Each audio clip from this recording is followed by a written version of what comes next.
lá na TV Embelezar dessa edição, olhe, nós vamos aprender muito, mas muito, sabe? Pessoas idosas, não é? Poxa vida, todos os salões, seja o que for, quem é que é maior número de clientela? Vamos pensar, não é bacana, não é lindinho? Vem aquele senhorzinho que quer ficar bonitinho lá na barbearia, não é, gente? Que carinho que a gente tem. Aí vem aquela senhorinha, não, porque o meu cabelo que eu quero pintar, xixi. Ah, não é, gente? Não é legal a gente receber com aquele carinho todas as pessoas com mais idade? Pois hoje nós vamos conversar com uma advogada especialista em pessoas idosas. Agora imagina que maravilha a gente saber tudo sobre questão de pessoas idosas.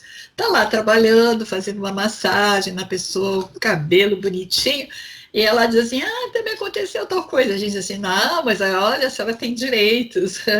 Não é lindo, gente? Então nós vamos aprender hoje sobre direitos das pessoas idosas, tá bom?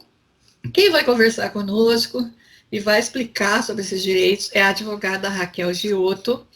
Ela é uma especialista em várias áreas do direito, com uma formação de pós-graduação, que é uma coisa que chama muita atenção, né, gente? Então, eu vou pedir a ela inicialmente para cumprimentar vocês, né? Doutora Raquel Giotto, em primeiro lugar, nossos parabéns, né? Muito gratidão por estar atendendo também. É uma honra, tá? E deixo aí o nosso público para a senhora cumprimentá-los. Boa noite, Elizabeth. É uma honra estar presente aqui no seu canal. Eu agradeço muito o convite, me sinto honrada. Espero contribuir aí para o conhecimento, né, dos direitos dos idosos, que essa parcela tão importante da nossa população, né, representa aí 28 milhões dos brasileiros, 13% aí da parcela dos brasileiros, e eu estou disponível aí para tirar as dúvidas suas e do público. Doutora, em primeiro lugar, assim, não exigindo, mas solicitando, por que a senhora fez tantas pós-graduações? É muito raro uma moça tão jovem como a senhora, com tantas formações pós-graduada. Bom, eu vim de uma família de advogados, então meu pai é advogado, eu cresci aí ouvindo histórias e casos jurídicos, sou apaixonada pelo direito, entrei na faculdade aos 17 anos, me formei aos 21, e eu logo percebi que o conhecimento é a chave aí do sucesso, né, da realização. E o direito, ele se move constantemente, assim como a sociedade, que é dinâmica, e o profissional ele tem que se capacitar. Então, se adequar aí a alterações da sociedade e da legislação. Então, por conta disso, me especializei inicialmente em direito do trabalho, depois direito médico hospitalar e direito de família. Então, são essas áreas que eu atuo de forma predominante. Fiz também processo civil e outra pós-graduação em direito do trabalho por conta das alterações da legislação. E pretendo aí seguir estudando, que esse é o caminho, eu acho, né? Pelo menos está sempre atualizando, né? Que eu acho que é mais Sim. importante. E o que é muito bom também é que você vai conviver com novos professores, né, acadêmicos, que são outras visões, são amizades que a gente faz, né, no aconselhamento, tudo. E os colegas, né, eu acho que a curtição é assim, pô, esse é meu colega de tal área, essa é minha colega de tal área. Vai tendo aquela, né, uma sociedade que vai ser construída, né? E é muito bom, porque o seu depoimento como jovem para as outras pessoas jovens, né? Mas, doutora Raquel, vamos falar das pessoas idosas que querem trabalhar. Muitas vezes precisam. Até eu sei de casos que as pessoas nunca trabalharam, mas de repente viu que tinha vaga de pessoa idosa e foi lá. Tem uma senhora, eu não sei o nome dela, mas eu a vi muitas vezes num supermercado desses de pão de açúcar. E a tarefa dela é carregar os carrinhos que vão ficando, né, desocupados, enfim. Mas ela tem uma força que eu admiro muito, não é? Porque ela carrega vários carrinhos ao mesmo tempo. Então, um dia eu cheguei para ela e disse, a senhora não leve a mal? Eu acho a senhora com um corpo atlético. A senhora tem facilidade em fazer esse trabalho. A senhora foi atleta? Ela olhou para minha cara e disse assim, eu fui atleta, sim. Então, eu disse assim, mas então, para que esse trabalho? Não quis continuar sendo atleta, né, na sua idade?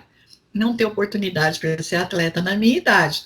Agora, como eu gosto de fazer isso aqui que eu estou me exercitando, eu preferi tocar os carrinhos para frente, né? Mas então, se vê que ela fala bem, que ela se comunica bem, né?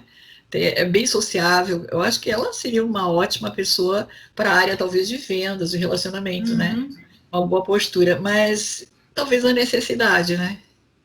Então, o que que a senhora tem a dizer, assim, quer dizer, a gente vê que a pessoa, a porta que abriu, ela foi entrar para trabalhar, né? A Constituição Federal, ela fala que todos são iguais perante a lei e que todo mundo tem direito ao emprego, né, a um trabalho. Só que na prática, o que a gente verifica é que às vezes tem uma resistência de contratar o idoso, por conta até de uma limitação de conhecimento de internet ou até mesmo um preconceito. O que, a meu ver, é um absurdo, porque eu valorizo muito as empresas quando eu chego numa loja e tem um idoso atendendo. Porque eles normalmente estão com um sorriso no rosto, são pessoas que eu acho que já passaram por tanta coisa, eles têm outra visão, assim, entendeu? Então eu valorizo bastante essa postura. Você sabe que há uns anos atrás surgiu um projeto de lei para criar uma cota para concurso público para idoso, e infelizmente esse projeto não foi aprovado. Olha. Então, você vê que existe uma resistência até do legislativo em viabilizar que o idoso seja inserido no mercado do trabalho. O que precisa é a população se mobilizar, eu acredito, e valorizar as empresas que têm esse foco, que equalizam aí, colocam um pouco de idoso, jovens, né, que sem experiência, outros com muita experiência, tal. A única coisa que tem na legislação hoje caso, por exemplo, num concurso público, 2 candidatos têm a mesma pontuação, o primeiro critério de desempate é a idade, dando preferência para quem é mais velho. Então, isso um norte assim que deve ser seguido também nos outros critérios. Porém, você vê que a legislação ela tem só esse artigo que fala, olha, empatou, o mais velho ele tem preferência aí para ter a vaga do concurso. Agora, no caso, vamos supor assim, tá, conseguiu a vaga. Como que é considerado algumas coisas que são as diferenças, né? Então, a pessoa pode ter a possibilidade de mais acidente de trabalho, a não ser que seja uma atleta como essa, né? Ela pode ter dificuldades, por exemplo, que tem que estar saindo para licença médica, medicação controlada, não é? Como que fica essa relação diferencial, diferente, em relação às pessoas idosas, né? Que elas têm essa diferença, né? A CLT, ela não distingue. Então, de forma que, se o idoso apresentar um atestado de uma consulta aí que ele faz mensalmente, cabe ao empregador não descontar essa falta. Só que o que o empresário tem que perceber é o seguinte, o idoso, em que pese aí, eventualmente, precisar ir mais ao médico e tal, ele tem prioridades em fila, ele não paga vale transporte. Então, tem esses outros pontos de vista também que valorizam, entendeu? No aspecto prático, assim, vamos dizer, da contratação. Existem os planos de saúde, alguns até são assistência médica hospitalar de alguns grupos que não são convênio de saúde, mas acredito que deva ter a mesma responsabilidade que um convênio médico, um convênio de saúde. E há os erros hospitalares, não é? Há os erros cirúrgicos, enfim. Me parece, pelo menos eu tenho aqui uma informação correta, pontual, de que as advocacias não, digamos assim, fizeram o processo contra o convênio. Até onde o convênio médico, a assistência médica de um grupo de, sei lá, funcionários públicos, né?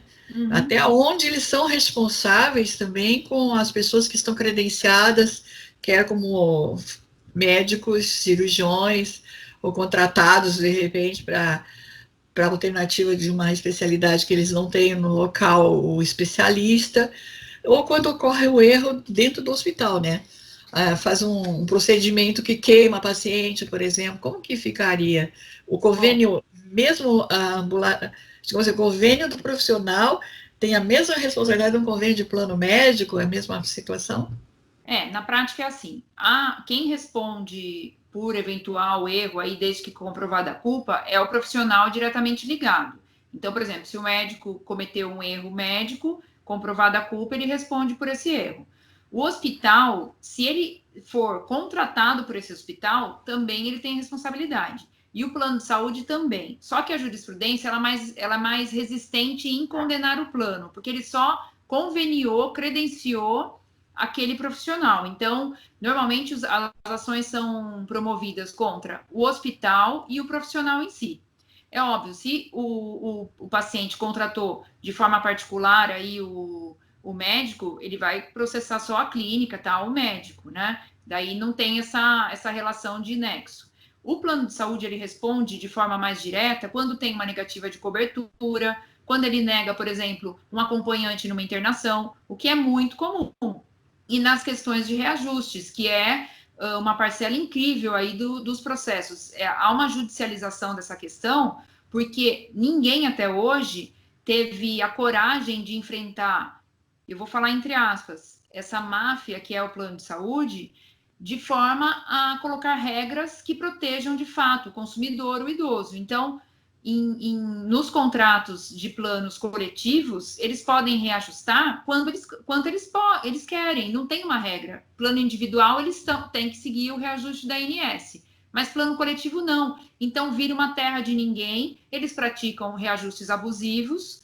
Normalmente, o idoso é bem prejudicado porque ele tem já contribui normalmente há anos aí, então o seu plano de saúde fica impagável e daí entope o judiciário dessas ações de revisão de reajuste, né? Uhum.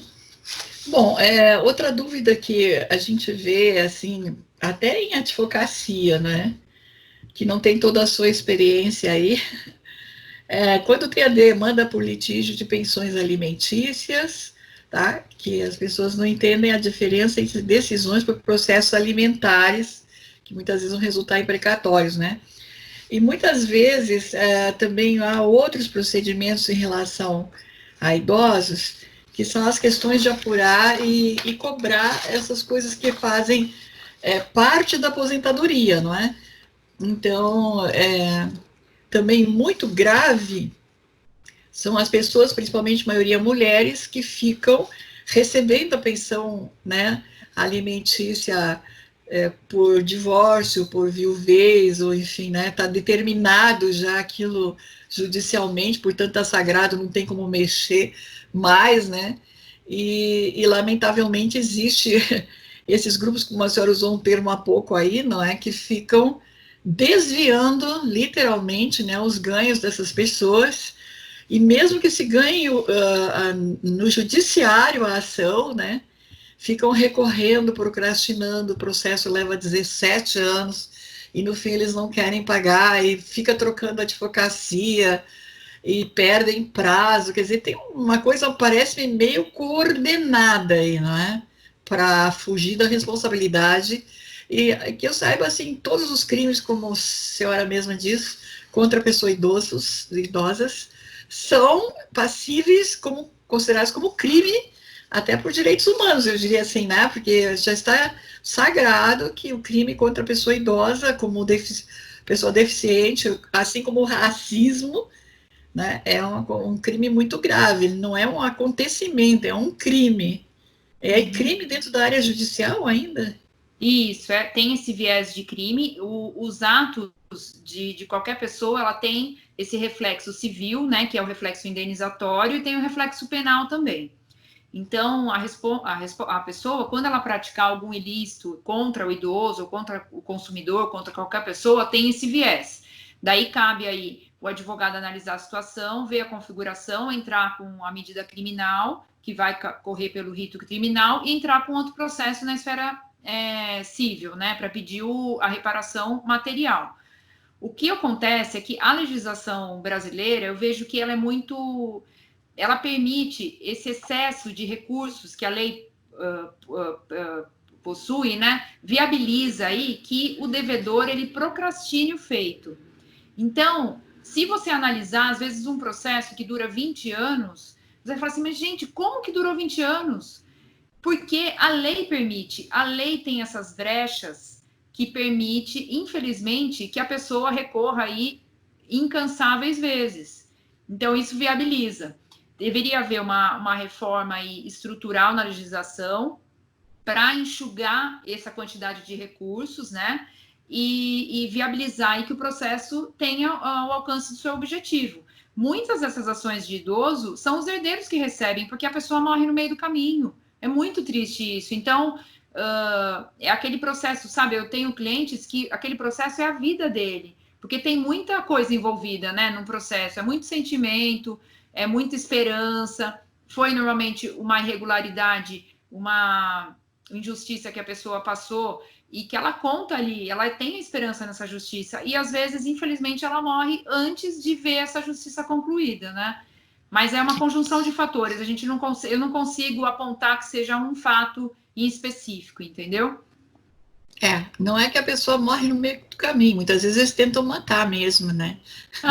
Porque certos procedimentos, não é? Decididamente, isso é uma forma de assassinato sem usar arma, né? Como eu digo, né? E aí vale tudo, né? Eu acho que o vale tudo é pior do que uma arma apontada, muitas vezes, né? Porque você não consegue fazer a materialização do crime, né? É um crime psicológico, é um crime de terror, né, doutora? Tudo está especificado na nossa Constituição, né?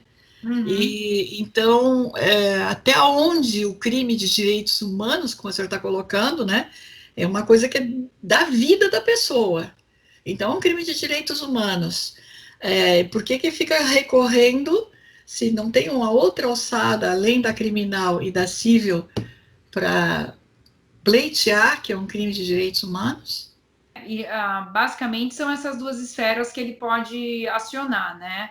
Suscitar aí a Constituição, que prevê o direito à dignidade, ao acesso à saúde, ao trabalho, enfim, aí o bem de vida que está sendo maculado, né? E os juízes aí não se mobilizam também em relação a isso, né? Porque Na verdade, deveria de ter vejo... um consenso, né? Digamos assim, quando atinge esse aspecto aqui, que é o direito humano, vamos supor assim, vivo, né? Carnal ali no negócio. Então, isso aqui acelera, isso aqui não tem discussão, entende? Não dá mais ou menos para se pensar dentro desse contexto? Na prática é assim. Muitas vezes eu vou requerer aí, óbvio, peticiono, peço a prioridade, daí eu vou conversar no cartório e falo, olha, mas meu processo não está andando, a minha cliente tem 76 anos, ela precisa dessa decisão, porque é uma questão de saúde, enfim. Daí, normalmente, o cartorário, ele fala assim para mim, doutora, sabe esses processos aqui? Metade tem prioridade. Então, você vê que, assim, essa prioridade, embora ela exista escrita ali, e em tese ela esteja bonitinha ali na lei, na prática precisava de mais varas, mais juízes, para dar conta de toda essa demanda. Porque não adianta você escrever que o idoso tem prioridade, só que tem muitas ações de prioridade. Ela falou, naquela vara em específico, tinha metade. Então, na prática, essa prioridade não existe, porque você cai na vala comum de estar ali num monte de casos que são prioridade. E o juiz, infelizmente, ele está nesse sistema. Ele não consegue até digerir ali aquele monte de processo e verificar o que é. Daí cabe, óbvio, ao advogado, né, levantar e falar, não, excelência, olha, esse é um caso de vida ou morte, enfim, suscitar ali as particularidades do caso, né? O que acontece é assim também, fazendo uma crítica, assim, eu acho que as coisas, elas se transformam diante de uma crítica também, não é? Eu acho que está todo mundo calado, porque as varas deveriam ser distintas, não é? Porque ninguém fica julgando um processo de cachorrinho misturado no outro, que é né, foi um caso aí, de repente, de corrupção de um grandão, né? Quer dizer, tudo, cada um mais ou menos tem sua área. Agora, me parece que não tem as varas especializadas. Eu acho que mais o erro seria esse, né? Essa área aqui só atende idosos, essa área aqui só atende pessoas com deficiência, essa área aqui só atende crianças, porque a mãe entra pós parto, muitas vezes porque o indivíduo não aparece nem na hora de assumir, né? Tem que entrar numa fila para ter a advocacia gratuita. Enfim, o neném está com quase 10, 11 anos já e a coisa rolando. Quer dizer, então, tem muitas coisas assim que eu acho que tem que ter uma reforma do judiciário, sem dúvida. Sim. Cada um colaborar nesse sentido. E depois também, eu gosto de fazer uma observação. A senhora, que há pouco falamos, a senhora tem várias formações de pós-graduação. Tem gente decidindo coisas que nunca fez uma pós-graduação daquela área, sabe? Então, qual é o conhecimento que tem? Eu acho que uma advocacia devia de ter a honestidade de dizer, não, eu sou um clínico geral, eu não posso fazer uma cirurgia por não ter formação específica, é ou não é?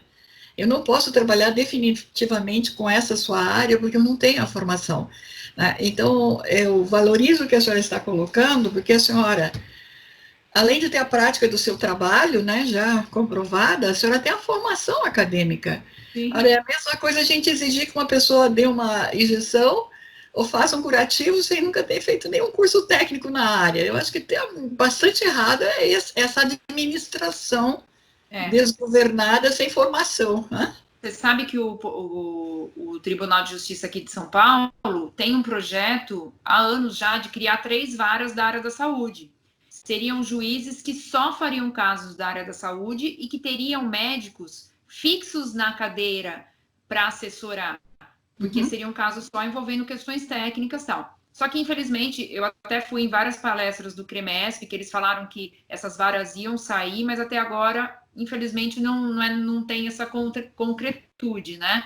Então, de fato, o juiz, ele julga até uma questão envolvendo aí, sei lá, um contrato de compra e venda, quanto um caso complexo envolvendo um erro médico, né? Acho que está na hora do choque administracional, não é? Para poder, até para o bem deles, né? Porque, sabe, estressa menos, anda mais rápido, todo, né? Não é assim, todos carregando a carga de uma ineficiência, não. Eu estou nessa área e aqui está eficiente, eu estou nessa outra e também, quer dizer, eu acho que está bem faltando essa organização, né? Não acredito que alguém ganhe tanto com essa confusão, sabe? Eu acho que todos perdem. Só o estresse já não compensa, né? Não, bom, sem dúvida. Sem dúvida. Ai, não, eu acho que a gente tem que ir conversando também, mostrando o que a gente, como sociedade, está enxergando, né? Bom, nas questões de empréstimos, ainda há pouco nós estávamos conversando, que confusão, né, de fraudes, as pessoas idosas, até tem uns aí que estão usando já a máquina de inteligência artificial, faz o cara assinar sabe, quer dizer, fica com a foto da pessoa, a voz assim, a minha voz é minha senha, pô, e depois fica lá aquilo armazenado, e como é que fica o restante? Como a gente vai confiar, né? Recentemente eu fui em um local, a gente está com um problema também aí, e a pessoa, não é assim, a advocacia é obrigada a exigir, e se precisar montar perícia, eles têm que entregar o CD da contabilidade deles. É verdade isso, doutora? Como é que funciona essa parte? Na prática tem alguns parâmetros que têm que ser seguidos nos empréstimos consignados, que é a limitação legal aí de pegar até 30% da renda, né, do consignado, do benefício previdenciário, podendo se estender mais 5% aí para saques.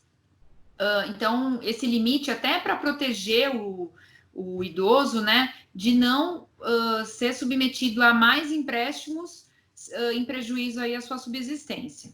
O que nós verificamos é que os fraudadores, tem muita gente praticando essas fraudes, elas perceberam que o idoso é uma vítima em potencial aí, porque eles têm um ganho fixo da aposentadoria, às vezes desconhecem um pouco a questão da internet e são vítimas aí porque têm boa fé e confiam, enfim. E daí, o idoso, às vezes, tem seus documentos furtados e as financeiras, por sua vez, elas não têm um critério de averiguar se quem está formulando o empréstimo é de fato a pessoa. Então, eles têm que bater meta, fecham 500 mil contratos sem nenhum critério e o aposentado se surpreende aí do nada, da noite para o dia, com o saque aí dos seus proventos, né? E daí cabe o quê? Procurar um advogado, comprovar, suscitar e procurar o banco, dizer que não foi ele quem fez o empréstimo. Só que tudo isso demora. Então, por exemplo, se você me procurou hoje, demora para eu ter uma decisão, porque às vezes o juiz não dá liminar, o juiz espera que o banco junte o contrato. E às vezes o banco nem junta o contrato, porque depois ele percebe que a assinatura está diferente, que não tinha o RG da pessoa, ou então tinha, mas a foto era outra, porque quando a gente entra no processo, você entra lá com os documentos reais da pessoa. Daí, tudo isso é moroso e a pessoa precisa se alimentar, né? Ou precisa daquele dinheiro da aposentadoria para hoje, não pode esperar. Remédio, né? Também. Sim, sem dúvida. Então, a gente vê aí que tem essa falha aí, esse delay. O importante aí é conferir. Eu sempre falo para os meus clientes, confiram todo mês o seu extrato, tal, porque isso agiliza. Tem gente que me procura depois de 3 meses, porque não percebeu, tal. Então, como eu sei que o judiciário demora um pouco para conseguir alguma decisão, tal, então a pessoa fica bem prejudicada. Então, o ideal é estar sempre conferindo, tomar muita atenção com seus documentos, não disponibilizar documento para qualquer pessoa, né? Só que uma coisa que nos deixa um pouco expostos é que hoje em dia os processos são todos, a maioria são digitais. Então, se eu jogar lá o nome de alguém, eu consigo ter a cópia do documento dela, porque é um documento público, o processo é público, né? Então, isso expõe aí, de certa forma. Então, isso aumenta a responsabilidade do banco em fazer essa diligência, conferir se a pessoa mesmo está emprestando. Infelizmente, eles não têm esse cuidado, né? Por isso, esse tanto de fraude. Eu recebi essa informação essa semana, porque eu estava conversando sobre o assunto e diz que judicialmente pode-se requerer o CD da contabilidade do banco, quer dizer, que é uma coisa que até hoje eu não tinha escutado, não é? E é muito bom, porque se eles não fornecem, tem a possibilidade da perícia dentro do local da empresa, né? Quer dizer, pode-se estabelecer uma auditoria lá. Eu acho que até bom que a gente está falando isso, porque as pessoas idosas vão se despertar que tem mais essa possibilidade, não é? Sim, vai ser legal para os banquinhos aí que estão trapaceando as pessoas, ter 10 auditores lá toda a semana mexendo na contabilidade deles, é bom, né? Sem dúvida, mas a gente tem que lembrar também que isso vai passar pelo critério dos juízes. Os juízes, eles têm um pouco de resistência em abrir e quebrar o sigilo dessa forma. Mas se a gente justificar que é necessário ter acesso a essas informações, normalmente o juiz defere e a gente consegue aí ter esse elemento a mais, né? Porque se não entra na conta do cliente, alguém ficou com esse dinheiro. Sim. Começando pelo próprio idoso que está se queixando lá. Se você puxou no extrato, não entrou, ou senão eles fazem uma técnica que, aliás, eu fui vítima. Eu não pedi aquele valor, entende? Eles fizeram assim, disseram que ia dar o valor. Aí eles lançaram e mandam a gente no banco. Tu chega no banco, eles retiraram. Tá? E aí, eles estão aí há anos fazendo a papagaiada, já perderam na inicial, sumiram com o processo, para não dizer outra coisa que eu ia dizer, né? E aí estão executando. E aí tem uma outra fraude ainda contra pessoas idosas. Eles negociam isso, que é indevidamente, porque já lançou na contabilidade dele a perdas e danos. Eles negociam para essas empresas de cobrança e depois ficam fazendo um tormento na vida das pessoas, que é outro crime. Se é crime, vamos lá de novo, contra o idoso, né? Ficar persistindo numa coisa que não é real. As delegacias não funcionam do idoso antes de se chegar no judicial? Como é que funciona o departamento de Ministério Público dos idosos? Eles não vão atrás para ver, não sabem entender a contabilidade, a fraude? Sim, eles deveriam, pelo menos, investigar todas as denúncias de forma pontual, de forma específica. Mas aí a gente cai naquela vala comum que eu comentei anteriormente. São muitas denúncias, pouco pessoal, enfim. O que a gente tem que fazer é fazer a nossa parte, que eu acho que é denunciar os órgãos competentes e específicos, até para entrar na estatística, porque, por exemplo, se um banco específico está praticando reiteradamente a mesma fraude, isso uma hora chama atenção, né, do Banco Central. Fazer denúncia no Banco Central também ajuda bastante. Denúncia na ANS, quando envolve plano de saúde, porque eles tomam multas gigantescas na esfera administrativa. Isso também, pegando no bolso, mobiliza aí, entendeu? Mas a pessoa não vai ser ressarcida do valor. Novamente, eu acho que precisa uma forma de um choque mais administracional, não é? É tipo assim, ter uma senha. Quando acontece isso, é a senha, sei lá, 01, tá? Então veio o caso lá, olha, esse aqui é 01, né? Qual é a possibilidade, a punição para aquele caso? Sabe, porque as coisas se repetem com as pessoas. Sim. Os golpes são repetitivos. Bastaria ter uma senha e eles já saberem qual é o procedimento com aquilo ali e despachar mais rápido. Eu acho, de novo, que é um problema bastante de administração, de organização, eu acho. Tá? Alguém está ganhando com essa demora. Não, sem dúvida, sem dúvida. Eu acho que o que está ocorrendo é algo muito mais grave ainda, que fere muitos direitos humanos de população. Nós não estamos falando de uma única pessoa. Uhum. E é extremamente frustrante. Por exemplo, eu tento resolver o problema das pessoas todos os dias. E às vezes eu tive que lidar com essa crise, vamos dizer, no começo da profissão, porque eu percebi que a teoria era linda, só que na prática tem outro viés, entendeu? Então a gente tem que ter essa paciência, vamos dizer, é óbvio, e ser realista com o cliente, que mágica não existe. Então, a gente tem que exercer todo o nosso direito, que está previsto em lei e tal, mas infelizmente o sistema atual é esse, que é frustrante de certa forma.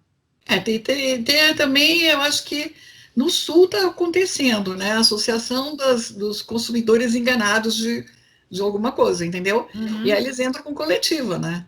Porque aí você faz uma ação civil pública contra aquele grupo, aí já não é uma pessoa só, já é uma ação coletiva, né? Sim, tem Eu muito acho que a mais. grande sacada. Tem um viés mais pesado, né? Porque entra o Ministério Público também, enfim, envolve mais gente, mais dinheiro. Para o nome da empresa é horrível, né? Queima bastante. Então, que a gente verifica que o que eu verifico é que quando você mexe na imagem e no financeiro da empresa, que começa uma mobilização, entendeu? Tem que ser sempre ações coletivas, e se juntarem as vítimas, né? Aí já, às vezes as pessoas se conhecem, né? São do mesmo mercado de trabalho, se aposentaram na mesma instituição e tal, e tentar verificar e fazer. Eu acho que é a grande solução. Lamentavelmente, no PROCON até deveria de fazer isso, né? Porque juntaria um grupo de pessoas, bom, esse aqui nós temos 50 casos iguais, vamos entrar com uma coletiva. Aí ele estaria realmente sendo promotor do consumidor, né? Porque eu não estou encontrando a promotoria do consumidor na hora que recebe um dinheiro alto como multa, mas a pessoa vitimada continua com o mesmo problema, quer dizer, então não resolveu, né? Sim, não foi o objetivo. Eu acho bom a gente falar. Eu sei que muita gente não gosta do que eu falo, né? Mas eu acho que a gente está colaborando, dando as informações para as pessoas. Né? E o próprio Estado tem que entender que a sociedade já está entendendo também, né? Uhum. Que está na hora deles se reorganizarem, né? Sem dúvida, a gente está no limite, eu acho, né? No limite aí. Isso aí. Nem fica bem para a imagem do país lá fora, entende? Quer dizer, você está onde? Eu estou no Brasil. Pô, aquele lugar lá que todo mundo dá um golpe no cidadão e fica por isso mesmo. Fazer o quê, né? Bom, vamos lá. E vamos pensar nos idosos que estão com as questões familiares que levam a pessoa para uma casa de repouso. Então, a gente escuta notícias tristes aí de maus tratos, né? Enfim, o procedimento que poderia fazer com que alguém verificasse, digamos assim, será que a pessoa tem condições de ir lá verificar como é que está a alimentação, o remédio, tem essa viabilidade, ou só se o idoso se queixar, tem a condição de fazer uma vistoria, como que funciona para chegar até esse ponto de saber que o idoso já está tendo um caso bem mais grave, tirar daquele local, como é que repara esses danos, enfim, vamos lá, é bom aprender. Você sabe que eu já fui até contratada para verificar o nome, né, o histórico, vamos dizer, de casas que cuidam de idosos. Teve um cliente que ele estava em dúvida de 2 casas, ele falou assim, Raquel, eu quero ver a idoneidade dessas casas. Daí eu fiz toda uma pesquisa, enfim, e disse para ele qual que era mais recomendável assim. Mas o familiar, primeira coisa, quando ele coloca o idoso, o ente querido, dentro de uma casa de repouso, ele tem que... A primeira coisa, ele não pode abandonar essa pessoa lá. Então, tem que manter a convivência. Hoje a gente não fala mais o termo visitação, né? Convivência. Então, manter a convivência com esse idoso. E nessa convivência, verificar se o idoso está emagrecendo, se ele está tomando os remédios, se normalmente leva, né? O familiar leva aí o kit de higiene para o idoso, se está sendo utilizado. se não está sendo nada desviado, a qualidade da alimentação. Então, a pessoa, o contratante aí desse serviço, tem todo o direito de entrar na cozinha, ver as condições de higiene. É óbvio que normalmente as casas têm um horário específico para visita e tal, mas cabe ao familiar fazer essa fiscalização e questionar aí o seu familiar sobre as condições. Uma vez constatada qualquer irregularidade, ele pode imediatamente rescindir esse contrato sem multa, porque às vezes os contratos prevêem multa, né? Rescinde, tira o idoso de lá, coloca em outro local, e daí ele pode, se houver esse viés e provas, efetuar uma ação de danos morais, materiais contra essa casa, suscitando aí eventual maus tratos, supressão aí de cuidados, né, com esse familiar. O importante é ter prova. Então, assim, verificou, sei lá, que tem uma barata no banheiro, tira foto. Verificou que o idoso tava lá, sei lá, com a fralda sem trocar, sabe? Documenta. Porque daí tudo isso vai ser usado no processo e fica mais concreto. Porque depois que passou, você tirou o seu familiar de lá, fica difícil comprovar. É óbvio que quando o perito for lá, vai estar tudo limpo e cheiroso, né? Então, esse familiar tem que se preocupar também em fazer essa prova para daí documentar essas regularidades. Daí, na medida do possível, dar publicidade a isso, sem, óbvio, expor a empresa, porque daí você cai aí numa questão de desproporcionalidade, não pode ofender em rede social, mas na medida do possível, alertar as pessoas que ali estão residindo, os familiares, tal, para que não sejam vítimas das mesmas coisas, enfim, fazer esse tipo de prática. Aí, no caso, por exemplo, quando contrata para casa também, os cuidadores têm contrato, tudo, como que funciona? Sim, o cuidador, quando a legislação trabalhista prevê, entende que mais de 2 vezes por semana configura vínculo de emprego. Então, a recomendação sempre é contratar com carteira assinada e também manter aquela vigilância em relação à pessoa, sempre manter a convivência aí com o idoso.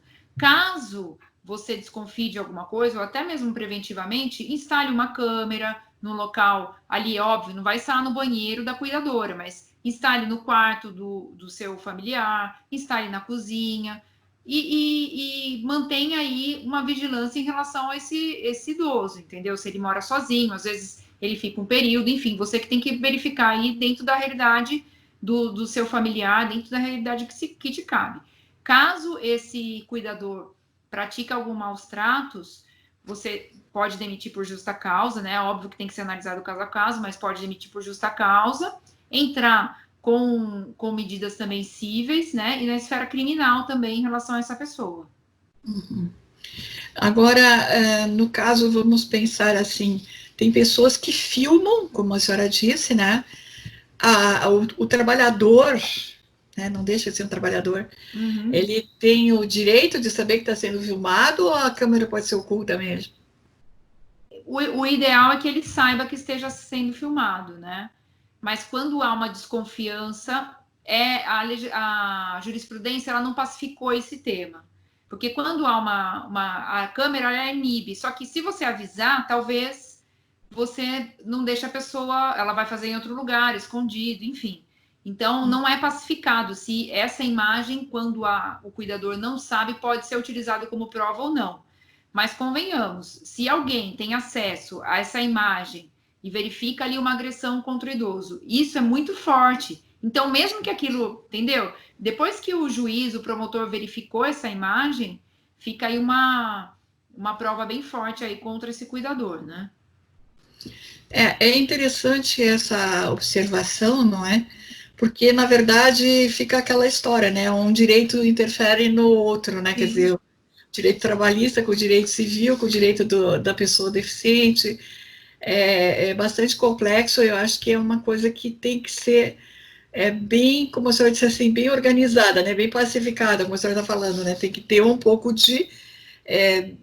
aos nossos legisladores, aí tem gente tão querida, né? Aí nós estamos com o Ministério dos Direitos Humanos, querendo aí fazer muitos direitos humanos, está aí uma grande proposta, né? Tudo que nós estamos falando aqui está ferindo os direitos humanos das pessoas idosas. Sim, sem né? E dúvida. muitas vezes é o Estado, né, a federação que está aí, porque quando os legisladores, quer federais, estaduais ou municipais, e a promotoria, digamos, os ministérios, enfim, as delegacias, vamos dizer, né, as associações, as instituições, que é mesmo que seja municipal, né, o município tem a obrigação dos direitos humanos dos seus munícipes, né, está nos tratados ali também, né. Então, o que a gente está vendo? A gente está vendo que está precisando o pessoal se reunir, porque é muito vergonhoso. A senhora acabou de falar quantos milhões de pessoas, né? E essas milhões de pessoas, muitas ainda votam, ainda pagam seus impostos, né? Sim, sim. Elas têm os seus direitos de cidadania também, né? Não, sem dúvida. Às vezes são arrimo de família. Eu li recentemente uma reportagem que fala que com esse crescente desemprego, às vezes o idoso, com a sua aposentadoria, que sustenta o neto, que sustenta a filha que não consegue emprego. Então, é uma parcela da população importantíssima. E só retomando um pouco o ponto anterior, como você bem apontou, a lei não tem uma regra pronta aí de qual princípio, né, é mais valioso. Se a gente privilegia a saúde, a vida, o direito de intimidade, de não ser filmado, é o juiz que vai sopesar esses princípios. Então, assim, o familiar tem direito de filmar? O que está em jogo? Tá em jogo a segurança do idoso. Então, essa filmagem pode ser feita, entende? Ele vai equilibrar. Só que não dá para falar que pode de uma forma geral, porque cada caso vai ser analisado de uma forma específica, né? Mas normalmente eles valorizam essa filmagem justamente por conta disso, que ela visa ali proteger e dar segurança para esse público suficiente que está sendo cuidado. Me parece também que o pouco que a gente esteve aqui juntas e eu fui perguntando, pelo menos eu estou bastante satisfeita com as informações, ainda tenho duas perguntinhas, mas o que a gente está verificando, né, eu posso estar equivocada, a senhora que é especialista, né, posso dizer que eu sou a idosa, na verdade, né? Uma idosa trabalhando, e daí qual é o problema, né? Mas vamos lá. Então, estou fazendo a minha parte social, humanitária, né? Tanta gente deveria estar fazendo isso e não está, né? Olha que maravilha, a senhora jovem aqui ensinando para todo mundo. Eu acho que é um espetáculo que eu estou fazendo, uma bênção de Deus. Mas vamos lá, doutora. E daí vamos pensar, o Ministério Público, tanto da federação quanto dos estados, deveria ter um Ministério Público Municipal também, meu modo de entender, né?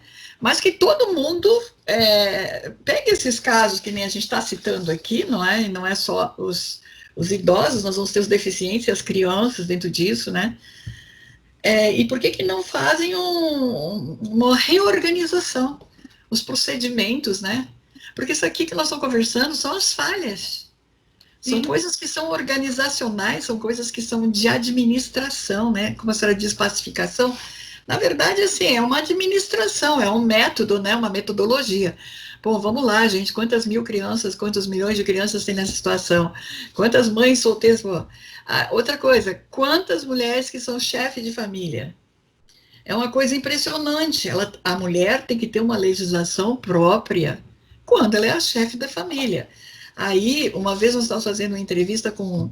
Ele é sacerdote, mas ele é psicólogo, filósofo, tem mais outras formações que agora, é pedagogo, né? Quer dizer, tem assim, umas 5 formações humanitárias. E eu achei interessante, porque ele disse uma coisa, doutora, que me choca bastante, mas infelizmente é a verdade, né? Ele diz assim: tá muito fácil para o homem. Ele pega uma mulher, faz 3 filhos e vai embora. Aí ele vai para outro estado, pega né, fica um tempo lá, ele arruma outro trabalho. Aí ele vai lá, faz mais 3 filhos, 4, 5, vai embora. Quer dizer, e aí fica a mulher correndo, né, para tentar achar a pensão alimentícia. Muitas vezes não vai encontrar o indivíduo, porque tem coisas que são feitas nas estruturas todas, né, porque não tem uma comunicação, vamos dizer assim, né? Talvez até a pessoa possa estar mudando de identidade, mas o que rolou foi o seguinte: não tem uma comunicação entre estados para dizer o fulano está aqui trabalhando na empresa tal, né? Porque não tem um procura-se, vamos por assim, tá? É mais ou menos por aí, né? Que está errado, né? Então. Hoje em dia a gente tem mecanismos, tem algumas ferramentas que os tribunais têm, convênios, que facilita a localização. Mas realmente, a pessoa que faz esse tipo de prática, ela se blinda.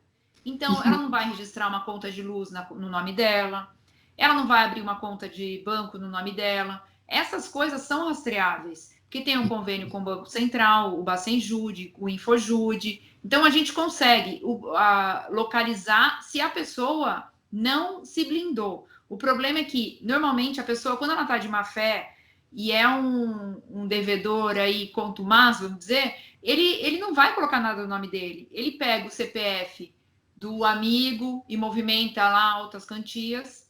Daí, isso, com o tempo, existem convênios que a gente consegue até buscar. Só que quando você começa a achar um fio do novelo, ele muda a técnica de blindagem patrimonial.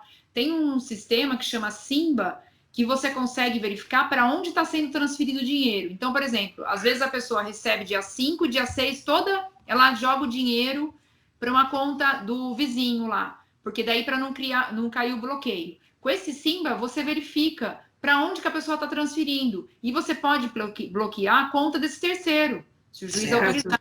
Então, existem mecanismos, mas só que a gente cai no quê? Às vezes, a morosidade do judiciário. Quando você está chegando perto da fonte ali, a pessoa muda a estratégia, então ela para de praticar daquele jeito. Tá para sair uma nova versão do Bacenjude, que é o sistema que bloqueia os dinheiros, que vai permitir bloquear também investimentos, tal, que é outra coisa maravilhosa, porque tem certos valores que a gente não consegue chegar pelo Bacenjude atual. Então, assim, a tecnologia, ela tenta avançar, só que, infelizmente, a pessoa que está de má fé é muito criativa, né? Os fraudadores aí são bem criativos, os devedores, e a gente está sempre correndo atrás, alguns pegam, outros não, enfim, mas essa batalha. Mas se diz sempre que o problema é da mulher, não é? Então, quer dizer, aí tem uma série de outras coisas que não é o assunto de hoje, mas é aquela história, sempre vão dizer que a culpada é a mulher, né? Então, quer dizer, tem muitas coisas que a gente tem que repensar, né, doutor? E é o que a senhora está dizendo, muitas vezes o idoso é que está sustentando aquelas criaturinhas lá, né, que ficaram abandonadas, a mulher tem que trabalhar, tem que cuidar da criançada, e aí, às vezes ela não cuida nem dela mesmo, né? Tá bom? Agora vamos lá, para praticamente assim encerrar, a senhora foi muito brilhante, né, no que expôs, mas a gente vê assim muitas vezes que eu pedi numa dessas entrevistas passadas que os colegas da área de comunicação, né, eu sei que muitos nos assistem e ficam querendo saber coisas que a gente está debatendo aqui, não é? Graças a Deus. E eu disse, gente, vamos começar a fazer programas de televisão também mostrando as coisas, entende? Vamos colocar pessoas comentando, né, que são especialistas e tal.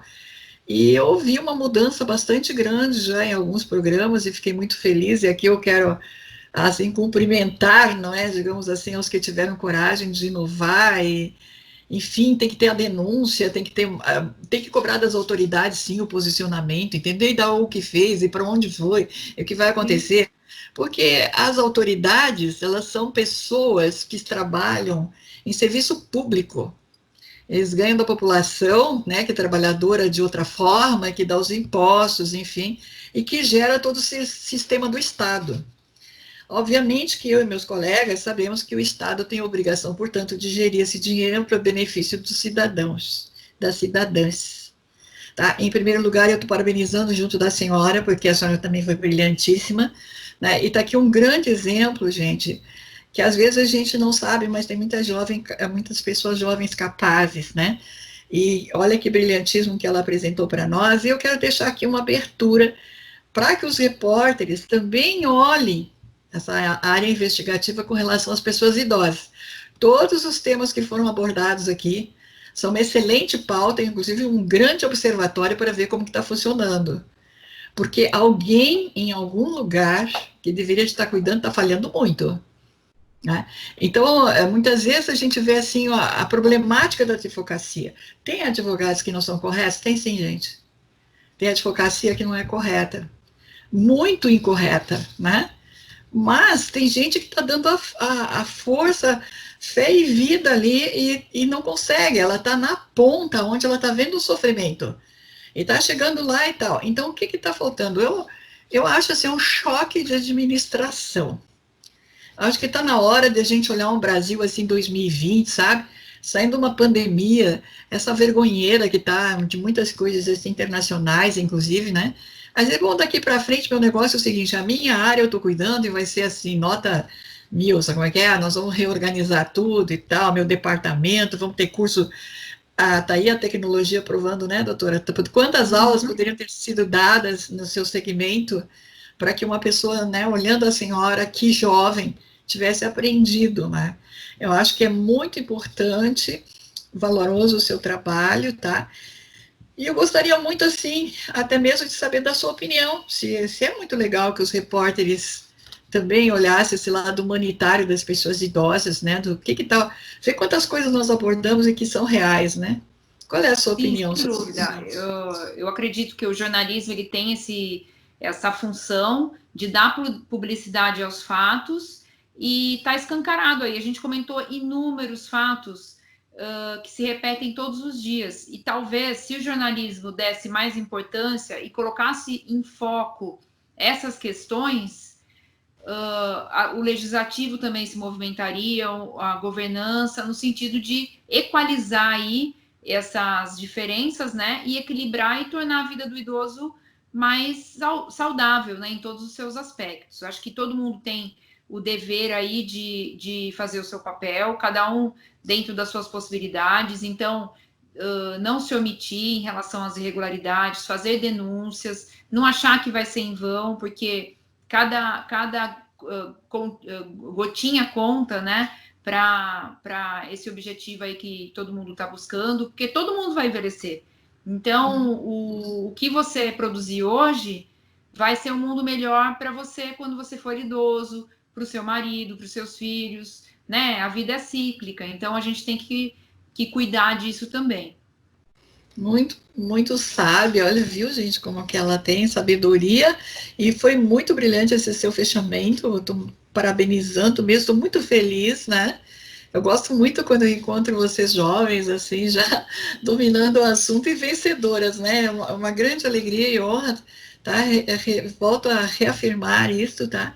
E deixo para a senhora finalizar, assim, como que a senhora gostaria, né? Não sei se é um pensamento, se é uma filosofia, ou seu testemunho de vida, mas a gente precisa finalizar com a senhora, né? Vamos lá. Certo, eu gostei bastante desse bate-papo, me senti em casa e fico enaltecida aí com os elogios. Acho que todo mundo tem que buscar seu caminho. Eu incentivo aí todo mundo, independente da idade, nunca é tarde, tem que buscar a sua luz, buscar seu sol e acreditar que a gente pode fazer a diferença, né? Me sinto honrada pelo convite e estou à disposição aí para novos encontros e novos debates. Muito obrigada. Já falei da senhora para um grupo aí que trabalha com várias idosas, já estão todas querendo lhe conhecer. Tá bom? Legal. Então, eu agradeço muito mais uma vez, minha querida. Gente, olha aí, nós que trabalhamos com o mundo da beleza, de repente descobrimos, trabalhamos com a área da saúde, não é? Porque beleza e saúde e beleza não separa, gente. Não tem como separar, tá? É binômio inseparável. E esta área tem muita gente querida, né, em destaque com essa vantagem, né? E olha, nós aprendemos muito hoje, né? Nossas clientezinhas idosinhas, né? Que chegam lá, às vezes com docinho, com carinho, né? E a gente está lá atendendo bonitinho, tudo inho, né, gente? Cheio de carinho, né? Mas, ó, aprendemos e vamos passar essas informações para frente, tá? Vamos conversar com a família das pessoas, às vezes, né? O idosinho chegou lá, se queixou, a gente vai dizer, olha, vamos ver e tal, né? Eu acho que está um mundo melhor, é uma coisa muito importante para a gente fazer, né? Isso Muito aí. grata, tá? Gente, um grande beijo no coração. Até a próxima edição da TV Embelezar. Faça um comentário aí se vocês gostaram, tá bom? Tchau, até a próxima edição.